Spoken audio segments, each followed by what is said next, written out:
आजकल कोई कहता है कि बच्चे की मालिश करनी चाहिए या फिर कोई कहता है कि बच्चे की मालिश नहीं करनी चाहिए। लेकिन हमारे भारतीय संस्कृति में बच्चों की मालिश करने के लिए बताई गई है। आयुर्वेद में बच्चे की मालिश करने के लिए बताई गई है।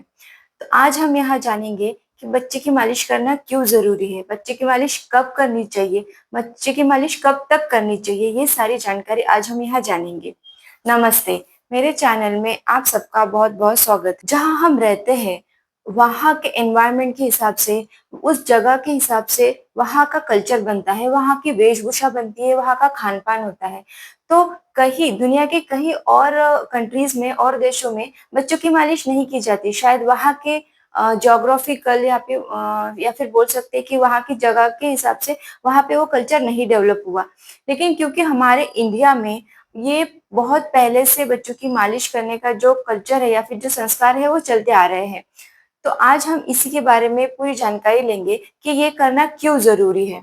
ये कि बच्चे को तेल लगाने की शुरुआत हम कब से कर सकते हैं और कैसे करना है।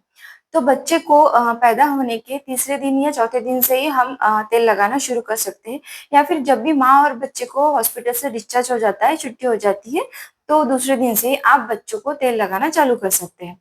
सो बच्चे को हमेशा नहाने के पहले तेल लगाना है और बिल्कुल हल्के-हल्के हाथों से तेल लगाना है, ज़्यादा ज़ोर से ना रगड़ें ताकि उसको तकलीफ हो। हल्के हाथों से तेल लगाएँ। बच्चे से बातें करते हुए, हँसते-हँसते उसको तेल लगाएँ ताकि बच्चे को भी खुशी हो और बच्चा भी हँसता रहे और उसको तेल लगाने में अच्छा लगे। अब ये है कि आप बच्चे को अपने पैर पे लिटा के उसको तेल लगा सकते हैं या फिर आप नीचे कॉटन का कपड़ा डाल के बच्चे को उस पे रख के आप बच्चे को तेल लगा सकते हैं। उसके बाद ये है कि आपको जब भी बच्चे को तेल लगाना शुरू करना है, तो आपको बच्चे को पहले तो उसके सिर पे तेल लगाना है। जो ये तालू वाला एरिया बच्चे का होता है, आपको पहले यहाँ तेल लगाना है, फिर आपको बॉडी पे तेल लगाना है। अब जब आप बॉडी पे तेल लगाना चालू करते हैं, तो सबसे पहले आपको पैर से शुरुआत करनी है।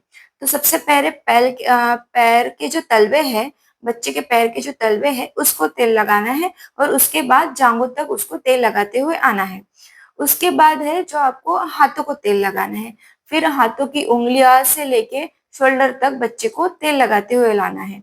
उसके बाद उसके पीठ को नीचे से लेके ऊपर तक तेल लगाना है और उसके बाद सबसे लास्ट में उसके पेट को क्या बोल सकते हैं हम क्लॉकवाइज़ डायरेक्शन में मतलब गोल-गोल उसके पेट को जो है वो तेल लगाना है और उसके फिर छाती को भी तेल लगाना है। इस तरीके से बच्चे को पूरा बॉडी में तेल लगाना है। अब ये जो अब ये जो तेल है वो बच्चों को आप बारिश और ठंडी के दिनों में जो तेल है वो हल्का-सा गरम करके लगाएँ ताकि बच्चों को अच्छा लगे। अब बात करेंगे कि जो तेल है बच्चों को लगाने का तेल है, वो कितनी देर तक हमने बच्चों को वो तेल लगा के मालिश करनी चाहिए। तो इसमें ऐसी बात करेंगे हम कि बच्चे को तेल लगा के मालिश करना, ये कोई हमको घड़ी के ऊपर हमारा जो वक़्त है वो निर्भर नहीं करता।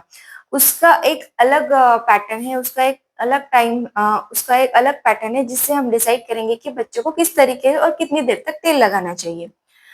तो ये है कि बच्चे के बगल में जब तक के पसीना ना छूटे तब तक के आपको बच्चे को तेल लगाना चाहिए।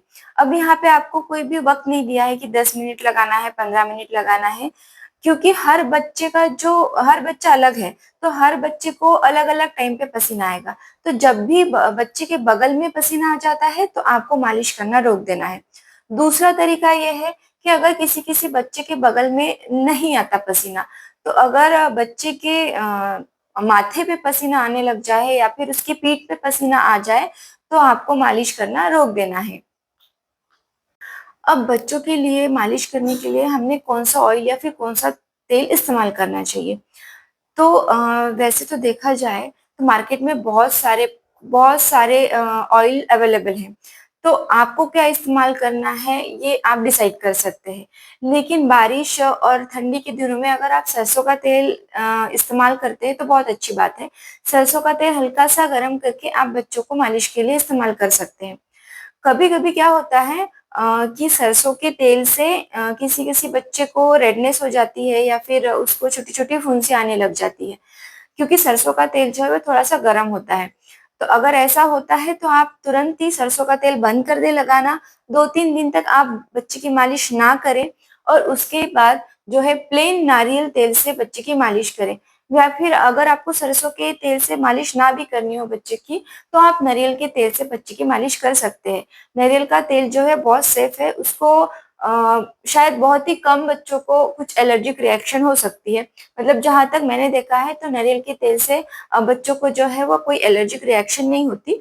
सो नारियल का तेल जो है वो बहुत सेफ है, आप कोई भी मौसम में वैसे इस्तेमाल कर सकते हैं।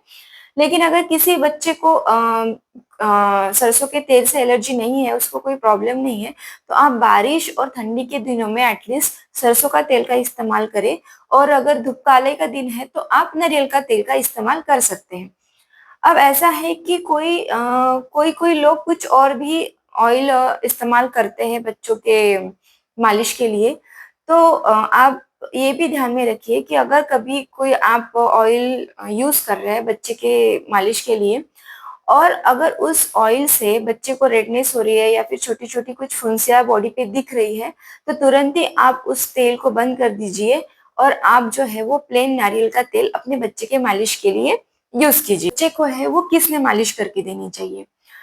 तो वैसे डिलीवरी के बाद जो है वो माँ कमज़ोर होती है, तो माँ बच्चे को मालिश नहीं करके दे सकती। एक तो वो कमज़ोर है, दूसरी बात कि अगर वो नई-नई माँ बनी है तो उसको पता नहीं है कि मालिश कैसे करना है, तो इसलिए बच्चे की माँ ने बच्चे की मालिश नहीं करके देनी है। हाँ, अगर अभी आपके घर में कोई दादी है, कोई नानी है, जिन्होंने अपने यहाँ पे छोटे बच्चों की मालिश की है, जिनको पता है कि मालिश कैसे कर सकते हैं, वो घर के छोटे बच्चे की मालिश कर सकती है।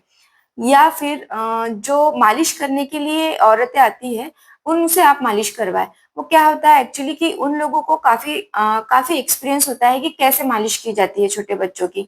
उन्हें पता होता है कि कितना ज़ोर देना चाहिए, कितना ज़ोर नहीं देना चाहिए, कहाँ कैसे हाथ पकड़ना है, कैसे पैर पकड़ना है, क्योंकि उन्होंने वही काम किया रहता है, तो उन्हें अच्छी तरीके से उसका जो है एक्सपीरियंस रहता है। तो इसीलिए मेरे हिसाब से तो यही सेफ है कि आप जो मालिश करने वाली औरतें होती हैं, उन्हीं से बच्चे की मालिश कराएँ, ताकि बच्चा भी सेफ रहे और उसको अच्छी मालिश भी मिले। बच्चे को तेल लगा के मालिश करना है, उसके फ़ायदे क्या हैं? तो सबसे पहला फ़ायदा तो ये है कि अभी बच्चा जो है छोटा है, तो उसकी जो हड्डियाँ हैं, उसकी जो मांसपेशियाँ हैं, वो अभी बन रही है, वो अभी ग्रो करने में है। तो बच्चे की जो हड्डियाँ हैं वो मजबूत होने में ये जो मसाज है हमारा हेल्प करता है। उसके बाद जो है बच्चे की मांसपेशियाँ स्ट्रॉन्ग करने में मांसपेशियाँ मजबूत करने में हेल्प होती है। साथ ही साथ जो है तेल लगाने से जो हमारी बॉडी की डेवलपमेंट है बच्चे की वो अच्छी होती है। तेल लगाने से ही बच्चे की इम्यूनिटी भी स्ट्रॉन्ग होने में हेल्प होती है। बच्चे की जो स्किन है वो ड्राई नहीं होती और वो सॉफ्ट रहती है। बच्चे को तेल लगाने की वजह से अच्छी नींद आती है। तो आप जो है वो दिन में जैसे तेल लगाने के बाद 1-2 घंटे के बाद बच्चे को नहलाते हैं, वैसे आप रात में भी बच्चे को तेल लगा सकते हैं।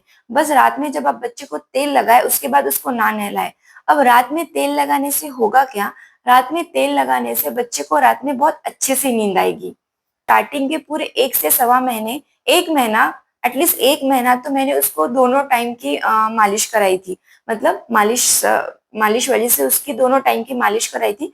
दिन में भी सुबह भी कराती थी और रात को भी उसकी मालिश कराती थी, ताकि वो रात में अच्छे से सोए। अब हम बात करते हैं कि बच्चे को कितने साल मतलब वो कितने साल का होने तक हमने बच्चे की मालिश करनी चाहिए। तो वैसे बच्चा 2 साल का होने तक हमने उसको रोज़ मालिश करनी है तेल से। लेकिन अगर इतना भी पॉसिबल नहीं है, तो कम से कम बच्चा 1 साल का होने तक उसको रोज़ तेल से मालिश करानी है। और उसके बाद जो है बच्चा 5 साल तक होने तक हफ्ते में 1 या 2 बार उसको तेल से मालिश करना ज़रूरी है और ये उसकी जो बॉडी की डेवलपमेंट है उसके लिए फ़ायदेमंद है।